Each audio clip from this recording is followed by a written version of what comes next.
ശരി, doctor P K Gopan, Unnikrishnan Potti പുറത്തിറങ്ങിയതിൽ CPM അതിനെ എങ്ങനെ കാണുന്നു എന്നതായിരുന്നു എൻ്റെ ചോദ്യം.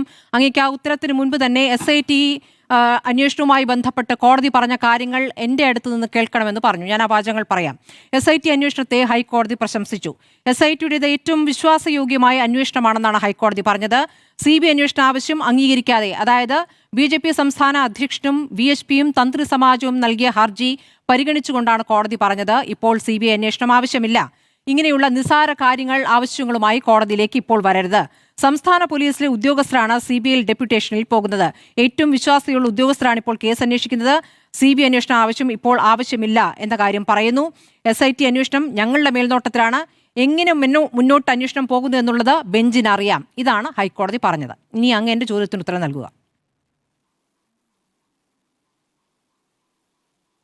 അല്ല, അതാണല്ലോ നിങ്ങളുടെ ചോദ്യത്തെ മാത്രം പ്രതികരിക്കാനല്ലല്ലോ ഞാൻ ഇവിടെ ഇരിക്കുന്നത്. എന്റെ ചോദ്യത്തിന് കൂടി കോൺഗ്രസിന്റെ പ്രതികരിക്കണമെന്ന് അഭ്യർത്ഥിക്കുകയാണ്.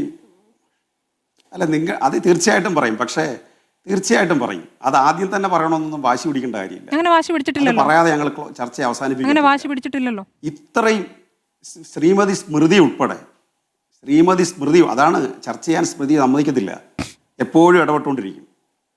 ഈ ശ്രീമതി സ്മൃതിക്ക് ഉൾപ്പെടെയുള്ള തിരിച്ചടിയാണ് ഇന്നലെ ബഹുമാനപ്പെട്ട ഹൈക്കോടതി നൽകിയത്.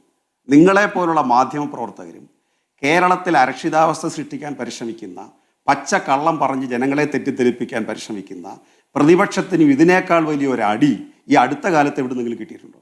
ഇപ്പോഴും ചെക്കുട്ടി സാർ ഉൾപ്പെടെയുള്ളവർ അതിൽ നിന്ന് വിടുന്നുണ്ടോ? ഏത് കേസാ സാറെ കേരളത്തിൽ അട്ടിമറിച്ച്? ഒരു കേസ് സാർ ഇവിടുന്ന് പറഞ്ഞിട്ട് വേണം പോകാൻ. ഈ ചർച്ചയ്ക്ക് മുമ്പായിട്ട് സാറ് പറയണം ഏത് കേസാണ് കഴിഞ്ഞ 10 വർഷത്തിനുള്ളിൽ കേരളത്തിൽ അട്ടിമറിക്കപ്പെട്ടത്, ഏത് കേസാണ് തെളിയിക്കപ്പെടാതെ പോയിട്ടുള്ളത്. ഇപ്പോൾ ഗവൺമെന്റ് പറയുന്നത് എന്താണ്? ഈ ശബരിമല കേസ് തെളിയിക്കുക. 44 തവണയെ നീട്ടിവെച്ചൊരു കേസുണ്ട്, അത് അന്വേഷിച്ചാൽ മതി. അത് അങ്ങേക്ക് പറയാം. അദ്ദേഹം പറഞ്ഞു കഴിഞ്ഞിട്ട് ഞാൻ അങ്ങേലേക്ക് വരാം. ഏത് കേസാ സാർ? ഈ 44 തവണ അങ്ങ് പറയുന്ന കേസ് CBI അങ്ങ് ഉദ്ദേശിക്കുന്ന കേസ് ഏതാണെന്ന് ഞാനും പറയുന്നില്ല. അങ്ങ് പറഞ്ഞാൽ മതി. അങ്ങ് ഇടയ്ക്കൊക്കെ പറയാൻ നിങ്ങൾക്ക് സമയം തരും, സ്മൃതി തരും, അത് കുഴപ്പമില്ല. നിങ്ങൾ തമ്മിലുള്ള ഏർപ്പാടിന്റെ ഭാഗമായിട്ട് അത് തരും. അതുകൊണ്ട് ആ കോടതിയിലുള്ള ഉത്തരങ്ങളിലേക്ക് വരൂ. ഈ അധിക്ഷേപം നിർത്തി ഒന്ന് ആൻസറിലേക്ക് വന്നുകൂടെ? എല്ലാവരും ഒരുമിച്ച് ഇങ്ങനെ അധിക്ഷേപിച്ചുകൊണ്ടിരിക്കല്ലേ? എല്ലാവരും ഞാൻ വിളിച്ചിട്ട് വന്നവരല്ലേ? നിങ്ങൾക്ക് ആളുകളെ മുഴുവൻ പരിഹസിക്കാം, ഞങ്ങൾക്ക് പറഞ്ഞുകൂടാ. 44 തവണ സുപ്രീം കോടതി മാറ്റിവെച്ചതിന്റെ ഉത്തരവാദിത്വം കേരള സർക്കാരിനാണോ CBIക്കാണോ അദ്ദേഹം പറയണം. തെളിവ് കൊടുക്കേണ്ടതിന് പകരം തെളിവ് കൊടുക്കാനില്ലാതെ തെരഞ്ഞെടുപ്പിൽ ലക്ഷ്യമാക്കിക്കൊണ്ടിരിക്കുന്ന ഒരു കേസിനെ കുറിച്ചായിരിക്കും അദ്ദേഹം പറഞ്ഞത്. ഒരിക്കലും തെളിവ് കൊടുക്കത്തില്ല. അതിന്റെ പേര് ഇവിടെ വിജിലൻസ് കോടതി എടുത്ത് ചവിറ്റുകൊട്ടെ തള്ളിയ കേസാ, ഹൈക്കോടതി എടുത്ത് കളഞ്ഞ കേസാ. അതാണ് സുപ്രീം കോടതിയിലേക്ക് പോയത്. അവിടെ തെളിവ് കൊടുക്കാനില്ലാതെ മാറ്റിക്കൊണ്ടിരിക്കുകയാണ്. അതിരിക്കട്ടെ, കേരളത്തിൽ ഈ ഗവൺമെന്റ് ഒരു കേസും തെളിയിക്കപ്പെടാതെ പോയിട്ടില്ല. നിങ്ങൾ ഉമ്മൻചാണ്ടി സാറിന്റെ കാലത്ത് നടന്ന ജിഷ കൊലക്കേസ് പോലും കേരളത്തിൽ എത്ര പരിഹാസ്യമായിട്ട് ആ കേസ് തെളിയിക്കാൻ പരിശ്രമിച്ചത്. പച്ചമാങ്ങ കെട്ടിത്തൂക്കിയിട്ടിട്ട് വഴിയെ പോയവരെ വിളിച്ച് കടിപ്പിച്ചിട്ട് പല്ലിന്റെ അടയാളം എടുക്കാൻ നിന്ന പോലീസാ കേരളത്തിലെ. തേഞ്ഞു പോയ ചെരുപ്പ് വച്ചിട്ട് ആ ചെരുപ്പ് ആര് വന്ന് കാലയിലിടുന്നോ അതിന്റെ അടയാളം എടുക്കാൻ നിന്ന പോലീസിന്റെ സ്ഥാനത്താണ് ഇന്ന് 10 വർഷമായിട്ട് കേരളത്തിലെ പോലീസ്. ഇപ്പൊ ശബരിമലയുമായി ബന്ധപ്പെടുത്തിയിട്ട് ഈ ബഹളം ഉണ്ടാക്കിക്കൊണ്ടിരിക്കുന്നവർ വളരെ കൃത്യമായി ആ അന്വേഷണം SIT നടത്തുന്നു. അതിൽ ഹൈക്കോടതിയുടെ നിരീക്ഷണത്തിലാണ്. ഏതെങ്കിലും പ്രതികൾ ജാമ്യം കിട്ടിപ്പോയാൽ ഈ കേസിനെ അത് ബാധിക്കില്ല.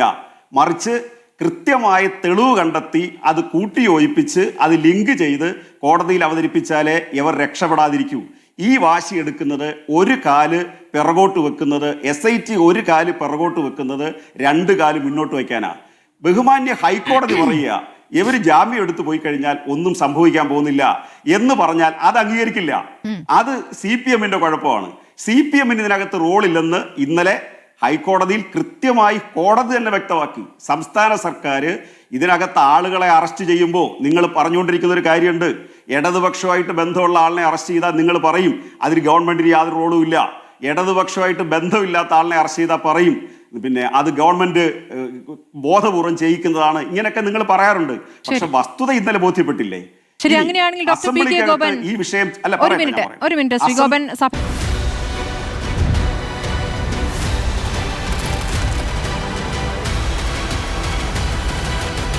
Debate with Smriti Parathikkad.